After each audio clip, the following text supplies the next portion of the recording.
আজ pepper chicken বানালাম। কড়াইয়ের মধ্যে বেশ কিছুটা পরিমাণ গোলমরিচ দিয়ে দিলাম, সেটা ভালো করে টেলে নিয়েছি, তারপর ঠান্ডা হবার পর গুঁড়ো করে নিয়েছি। চিকেনটাকে ধুয়ে নিয়েছি, এবার পরিমাণ মতো নুন দিয়ে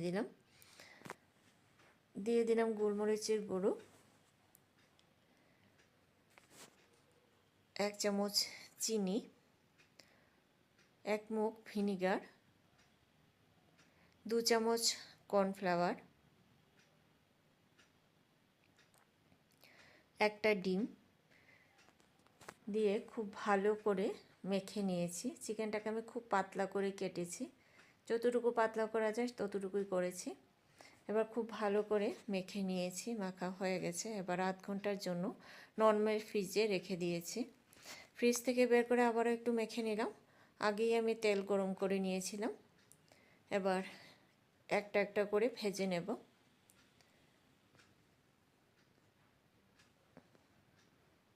এবার উল্টে দিলাম, খুব বেশি লালচে করে ভাজবো না, হালকা একটা গোল্ডেন কালার আসলেই তুলে নেব।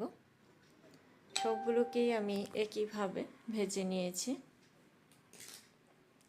ভাজা হয়ে গেছে, এবার নামিয়ে নিলাম।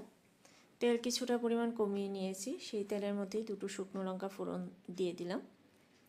শুকনো লঙ্কাটা একটু লালচে হবার পর কুচনো রসুন আর আদা একসাথে কুচিয়ে রেখেছিলাম, সেটা দিয়ে দিলাম। দিয়ে হালকা লালচে করে ভেজে নিয়েছি। এবার বড় করে কেটে রাখা পেঁয়াজ, সেটাও দিয়ে দিলাম। দিয়ে পেঁয়াজটাকেও হালকা নেড়ে চেড়ে নিলাম একটু নরম হবার জন্য। হয়ে এসেছে, এবার কয়েকটা আস্ত কাঁচা লঙ্কা দিয়ে দিলাম, সেটা ইচ্ছা করে দিতে পারেন, নয়তো স্কিপ করতে পারেন। বড় করে কেটে রাখা ক্যাপসিকাম, সেটাও দিয়ে দিলাম। 1 চামচ সোয়া সস দিয়ে দিলাম,